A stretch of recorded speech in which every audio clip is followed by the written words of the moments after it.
Oke, halo semuanya, welcome back to William Martanto YouTube channel, dan kali ini kita akan lanjut ngebahas tentang latihan ngebaca ini ya, broker summary ya. Dan kebetulan ada komentar yang sudah masuk di video yang sebelumnya kemarin. Dan itu cukup menarik, saya penuhi untuk mencoba membahasnya, seperti yang saya janjikan bahwa saya akan mencoba membahas dalam waktu tempo secepat mungkin ya. Jadi misalnya kalau Anda sempat nanya di tanggal misalnya tanggal 20 gitu, saya usahakan di tanggal 21 saya sudah jawab. Cuman kalau saya nggak salah ingat nih agak telat 2 hari ya. Ya harap maklum karena sebenarnya kemarin saya udah mau buat, cuman sinyal lagi jelek banget. Jadi daripada saya maksain nanti tahu-tahu kualitas video juga jelek, ini kan pakai Zoom kan. Dan kita tahu kalau pakai Zoom itu kan kalau, sinyalnya jelek, suaranya delay lah atau putus segala macam, daripada saya upload video yang bikin Anda cuma kesel doang dan nyesel udah buka channel saya, mendingan saya tunggu kondisi sinyal sudah membaik. Nah, kira-kira komennya kayak begini, saya buka dulu, "Temas dongko," katanya. Nah, jadi berhubung ini komentar langsung di video yang tentang belajar baca broker summary, saya artikan bahwa ini bukan cuma nyebut kode emiten, tapi memang minta saham Temas yang dibahas dari sisi broker summary-nya, dan saya akan penuhin itu. Nah, ngomong-ngomong tentang broker summary kayaknya ada dilema lagi nih, dengar-dengar tanggal 27 Juni nanti ini ya, saya lupa tadi namanya apa, kebetulan saya di wawancara bisnis ya, itu kayaknya saya nggak tahu mereka sebutnya apa, kurang jelas, tapi intinya kan D atau F, domestik atau foreign itu akan hilang juga ya. Dan ini cukup banyak yang nanyain saya, soalnya ya dulu kode broker hilang, terus sekarang domestik foreign hilang. Bahkan ada yang beberapa aja juga udah nanya, "Kira-kira screener ini masih jalan nggak?" Saya sih bilang dari dulu, dari zaman, kode broker tutup, kita udah buktiin nggak ada problem gitu kan. Jadi ya, kalau cuma soal D atau F-nya saya nggak jadi masalah, lagi pula saya nggak pernah menggunakan data tersebut. Karena kalau misalnya mau pakai foreign untuk acuan banget, ini kita bisa belajar dari kondisi begini. Eee, saya saya belum ada share screen ya, sebentar, saya prepare chart-nya dulu untuk memperlihatkan bagaimana foreign pun kadang-kadang bisa membuat Anda bingung ngambil ngambil keputusan. Walaupun dari dulu kita percayanya kalau foreign net buy ya bagus-bagus aja gitu kan. Nah, saya udah dapat nih. Saya akan langsung share screen aja untuk gambaran dulu ya. Nah, ini contohnya saham MTEK nih. Kalau kita lihat kan beberapa kali turunnya ada foreign net buy. Nah, kalau kita ikutin sini berarti foreign net buy pas lagi turun-turunan terus, pas udah baru di sini baru net sell. Cut loss bareng dong sama foreign gitu kan. Jadi ya bukan bermaksud menghina atau mengatakan foreign flow itu nggak guna. Guna sih, buktinya kayak di sini kan pas foreign flow buyer terus naik gitu kan. Cuma akan ada kondisi di mana pas foreign-nya net buy, ini kan foreign volume ya, jadi secara lot-nya itu net buy, dia sahamnya juga turun dan kita harus terima bahwa pada saat itu metode ini tidak bisa dipakai, gitu. Jadi untuk menjawab pertanyaan tersebut, apakah akan mengaruhi perilaku pelaku pasar? Saya bilang iya, untuk yang baru di market dan belajar langsung mengikuti investor asing selama ini, tiba-tiba istilahnya lagi-lagi kompasnya hilang, otomatis akan mencoba untuk adjust gitu ya, untuk menyesuaikan diri adaptasi dengan kondisi market yang baru. Oleh karena itu kalau saya diminta prediksinya, menurut saya mungkin pertama-tama transaksi market agak sepi ya, karena orang-orang juga akan lebih kepada kayak meraba-raba aja gitu, ini masih bisa dibeli atau enggak. Tapi mungkin juga enggak sih, kalau misalnya nanti banyak saham IPO muncul bersamaan kan juga orang pada tetap aja gambling juga kan, spekulasi kan selalu ada. Jadi kalau saya saran ke teman-teman nggak usah terlalu dipikirin yang begituan. Ya, kayak ini aja, kayak bawang goreng di Indomie goreng lah gitu kan, ada nggak ada lu tetap makan gitu loh. Jadi ada nggak ada data tersebut, Anda tetap bisa trading dan kalau memang selama ini Anda terpaku dengan data-data tersebut, jika memang harus hilang, ya udah terima aja, pelan-pelan belajar lagi metode baru.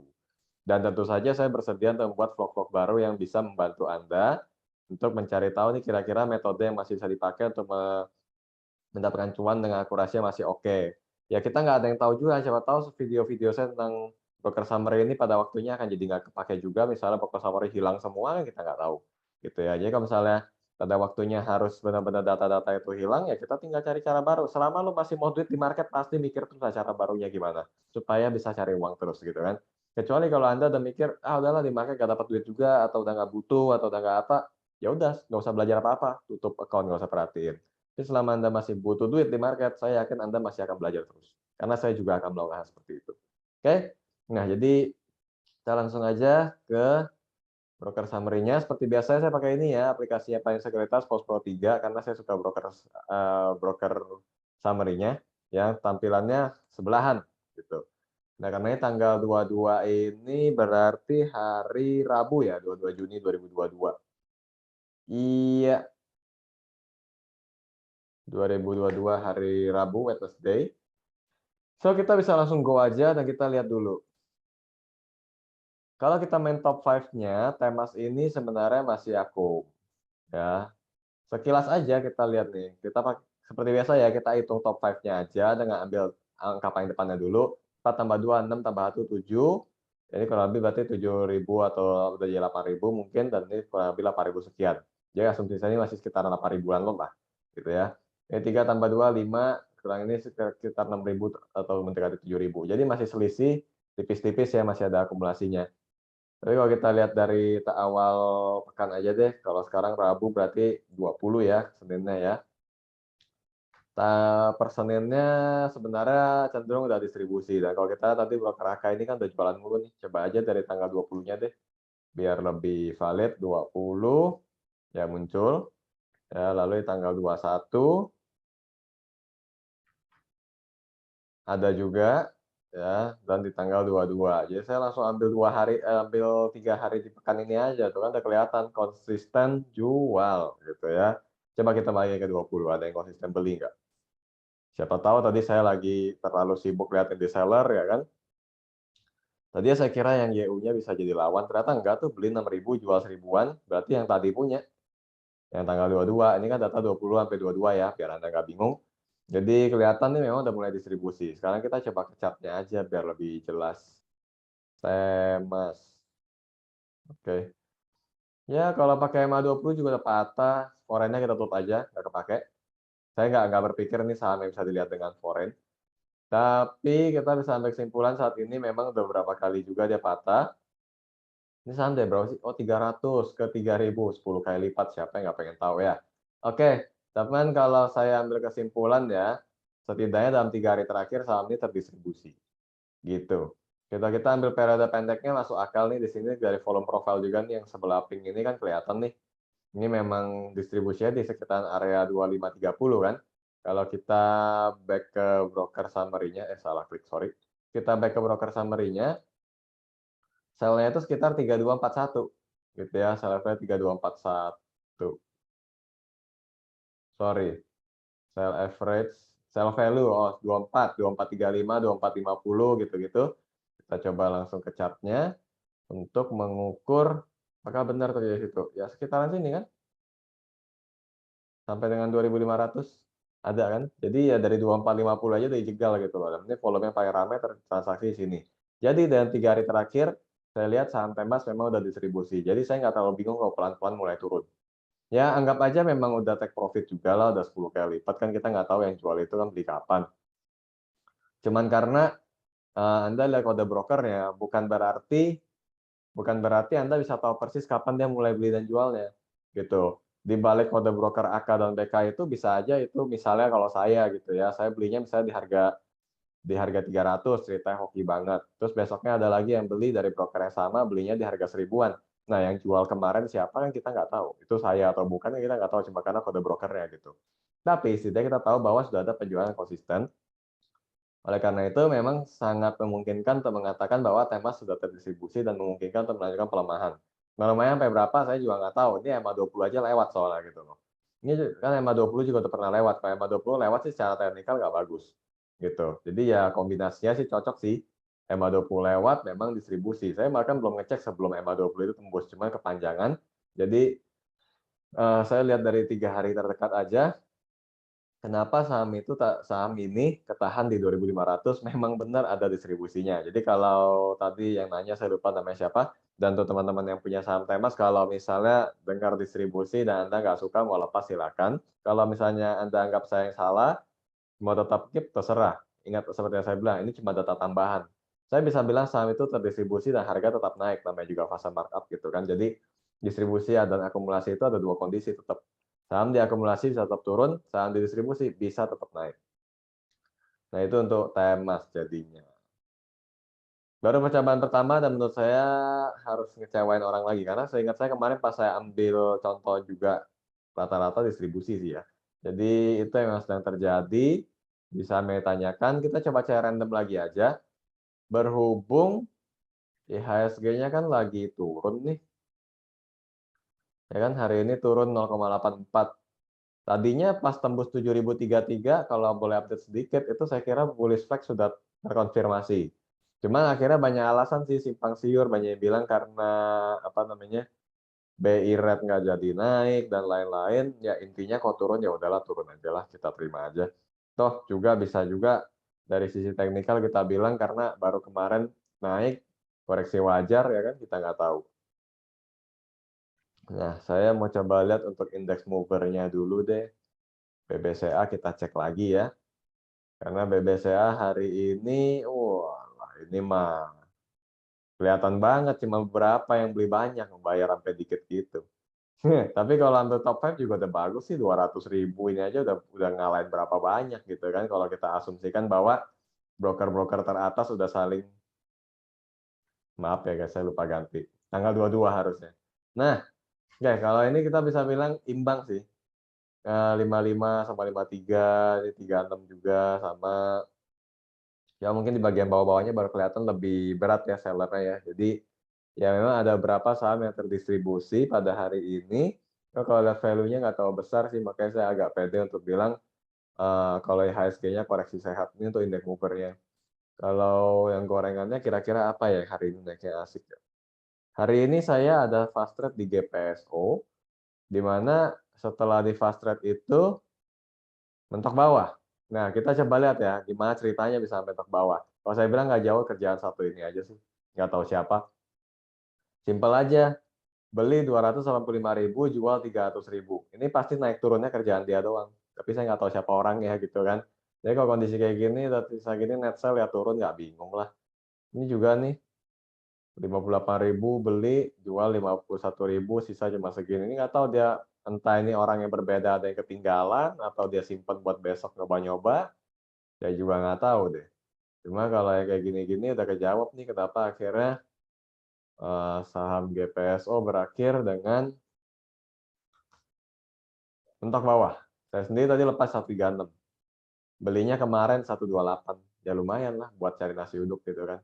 Jadi itu yang terjadi, ternyata kalau dari broker summary kejawab ya. Makanya saya bilang broker summary cuma bikin transaksi. Kayak begini ya udah kita tahu nih si YP ini barang habis besok gimana ya nggak tahu, bukan ditentukan sama dia lagi. Kecuali dia beli ulang lagi, dia jual lagi sorenya, melakukan hal yang sama misalnya besok ya akan turun lagi gitu. Jadi data-data hari ini besok kayak apa juga kita nggak tahu. Terus apa lagi ya? Lihat Goto yuk, si penentu IHSG yang baru-baru ini naik daun. Indeks harga saham Goto. So far saya suka sih, nggak distribusi besar, kelihatan kan ini top 5-nya hampir sama, ya. Ya beda di bawah doang nih, ada yang beli nggak lagi jualan di sini. Ya kayaknya sih kalau ini dua digabung sih imbang sih. Jadi antara buyer seller sama kuat di saham Goto. Kalau kayak gini saya seneng sih. Dan biasanya saya pakai top 5 doang kalau emang likuiditasnya tinggi, karena kalau likuiditasnya tinggi dan dari buyernya emang kuat banget, nggak usah banyak-banyak juga udah kelihatan gitu. Terus apa lagi ya? Yang hari ini lumayan banyak ditanya tuh PTBA. Karena banyak ramalan bisa goceng ke alias 5.000 katanya. Nah, saya coba cek hari ini, saya bilang sih kalau ke 5.000 ya target yang entah muluk-muluk banget atau enggak, tapi waktu 2018 juga saya pernah patok target segitu kena sih. Kalau ada yang tahu, kalau nggak ada ya nggak usah diingat-ingat, nggak apa-apa lah. Udah 4 tahun juga dari video ini buat. Jadi intinya sih kalau bilang ke 5.000 ya kalau memang sentimen mendukung bisa. Cuma kalau kita dari perdagangan hari ini, buyer seller oke sih. Ini kekuatan bayarnya nih dari top 5-nya banyak juga. Jadi kalau menurut saya ini sudah cukup untuk bilang PTBA masih bagus diakumulasi setidaknya sampai dengan hari ini. Cuma ada yang rajin banget ya transaksinya kayaknya nih. Ini CC, terus ada lagi nggak? Ajet. Terus sama ini YP juga nih, saya cari yang gede-gede aja. Jadi kurang lebih kita tahu aktifnya gagal siapa, ini juga nih BK nih. Ya gitu-gitulah. Terus nikel yang masuk banyak pertanyaannya DM kemarin Inco. Emang Inco kenapa sih? Saya udah lama nggak perhatiin loh. Perasaan saya doang atau saham-saham nikel kayaknya mulai kurang rame. Oke, ini sempat 8 ribuan loh. Sekarang distribusi dan lumayan gede selisihnya. Dan seperti yang saya bilang ya, saya cuma ngitungin 5 teratas aja buat ambil kesimpulan itu. Jadi nggak terlalu ribet metode saya sih dalam ngeliatin itu. Foreign nggak foreign saya nggak pusing gitu. Kayak dari tadi kan saya nggak tahu perhatiin kodenya kan, saya cuma menjelaskan bahwa perilaku yang seperti itu tadi beli banyak jual banyak, kebetulan oleh broker siapa itu sifatnya membuat harga saham jadi volatilitasnya tinggi. Tapi kode brokernya boleh siapa aja gitu. Kalau kebetulan misalnya tadi kan saya rata-rata namanya YP kan. Kalau misalnya itu kerjaannya pakai broker siapa ya? Pakai KZ gitu, bisa nggak? Oh bisa banget, nggak apa-apa. Gitu ya. Yang penting Anda jelas bahwa kode broker itu nggak terlalu masalah. Yang penting lihat net volume-nya aja alias net lot-nya. Kalau memang masih simpen, masih net buy ya pasti akan plus. Kalau dia udah net sell akan jadi minus. Siapapun kodenya nggak jadi masalah, foreign ataupun lokal nggak jadi masalah. Ya saya bikin video ini sekaligus mengajarkan pada Anda nih, anggaplah setelah nanti tanggal 27 Anda nggak bisa lagi domestic foreign, tapi kalau nanti sore Anda masih bisa lihat kode broker summary ini, ya metode ini masih works gitu loh. Yang bikin jadi nggak works adalah kalau sampai udah ditutup semua. Ya otomatis bahasan saya udah nggak ada gunanya lagi loh, nggak ada datanya lagi, ya kan? Tapi kalau masih ada datanya, ya kayak gini cara bacanya. Kalau nanti satu hari tiba-tiba berubah jadi real time lain, bisa nggak? Nggak ada yang tahu ya, kalau saya bahasa depan ya. Regulator itu kan saya selalu bilang, di market itu tugas kita adaptasi sama siapa? Regulator sama sentimen, gitu. Karena itu noise yang selalu ada setiap tahun. Dan sifatnya selalu temporer karena kita sebagai pelaku pasarnya, seperti yang saya bilang di awal, selama masih butuh duit di market, pasti adaptasi terus. Jadi mau nggak mau kita belajar hal baru terus kalau kondisi ada kayak gitu. In case satu hari apa yang saya ajarin nggak berguna, saya akan cari cara yang lain. Dan kalau misalnya saya menemukan keunggulan dari data itu, saya bisa jelasin ke Anda lagi, Anda akan belajar hal baru dari saya. Dan saya juga bisa belajar hal baru dari market gitu. Nah, kira-kira kayak gitu aja. Jadi semoga tadi yang nanyain tema, sorry saya lupa lagi namanya, semoga itu terjawab gitu ya. Kalau punya posisi bisa dipertimbangkan, nggak punya juga mau ngambil pun bisa dipikirkan. Itu data tambahan dari saya. In case Anda tahu sentimennya sendiri, misalnya atau ada story yang saya nggak tahu, ya coba dikombinasikan. Apakah masih layak dibeli atau enggak, termasuk fundamental-fundamental ya, karena saya kan nggak bisa gituan. Jadi bisa aja ada hal yang saya nggak tahu dan Anda harus kombinasikan untuk membuat kesimpulan. Jangan cuma sebatas bilang, oh ini distribusi uang, oh, ini akumulasi beli. Nggak gitu juga caranya. Ya, bahkan saham-saham di akumulasi aja kita kalau bisa cari tahu akumulasinya dimulai di harga berapa supaya nggak beli ketinggian. Kalau bisa dapat datanya hebat gitu ya. Oke, saya kira itu aja dan terima kasih untuk pertanyaannya. Untuk teman-teman yang lain kalau ada yang mau tanyain juga, ya silakan tuliskan komentar aja. Karena ini temanya tentang membaca broker summary, Anda mau tulis kode saham doang ya nggak apa-apa, karena saya udah tahu Anda maksudnya kemana, gitu ya. Jadi tergantung kondisi lah, kayak kita lagi bahas ini, yang saya bilang tadi, kita bahas broker summary, Anda kasih saya kode saham, saya tahu saya mesti ngapain, karena Anda komen di video yang tepat, gitu kan, di video yang segmennya tepat. Jadi itu bisa saya bantu komen, dan secepat mungkin saya langsung jawab, supaya bisa membantu Anda membuat keputusan, dan saya juga otomatis berterima kasih, karena komentar Anda menambah konten buat saya. Dan tentu saja saya harus jaga kualitas. Pasti saya usahakan memberikan penjelasan dan jawaban yang terbaik yang saya bisa kasih tanpa didasari kepentingan gitu. Oke, so kiranya sudah selesai. Saya bisa tutup untuk videonya. Kita ketemu lagi pada vlog selanjutnya and see you again.